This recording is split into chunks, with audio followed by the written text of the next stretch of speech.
The Capitol Hill Show with Tim Constantine. Serving Washington, D.C. and all of America.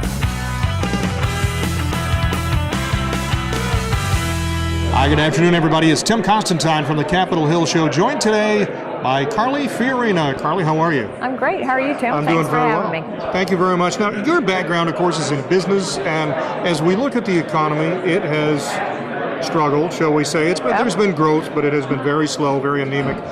What's the prescription for success? Is there something the government could be doing differently, be doing better, or should they just get out of the way?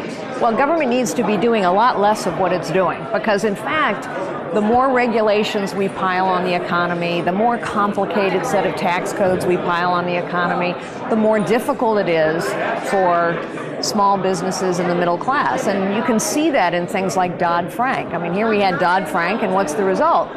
10 banks too big to fail became 5.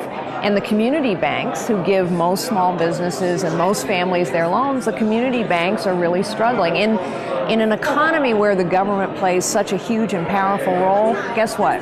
Only the big, only the powerful, only the wealthy and well-connected can deal with all of that government. The economy, obviously, easy for you. When we talk international affairs and people challenge your credentials there, what's the response? Well, you know, like Hillary Clinton, I also have flown hundreds of thousands of miles around the world. But unlike Hillary Clinton, I've actually accomplished some things. And I've met Vladimir Putin, for example. I know that his ambition will not be stopped by a silly red reset button. I've done business in China for years. I've chaired the advisory board at the CIA. So I know China is a state sponsor of cyber warfare.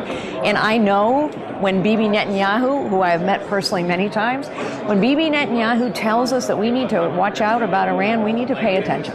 Yeah, it's interesting when you talk about Hillary Clinton. I asked someone that recently. I was at an event like this, and it was a bipartisan event, and someone was a very big Hillary Clinton supporter. And I asked the question. I said, "What do you think was her biggest accomplishment as Secretary of State?" And the woman was very nice, but she stood there and said, for about 10 seconds. And then she smiled and said, "You asked that on purpose, didn't you?" And I said, "Yes, I did. I think it's important." What Hillary Clinton says is her accomplishment is she flew hundreds of thousands of miles. But that's not an accomplishment. It's an activity. Very good. Thanks for taking the time today. We appreciate it. Thank you, Tim. It's nice to see you. All right, take care. You're listening to The Capitol Hill Show with the voice of reason, Tim Constantine.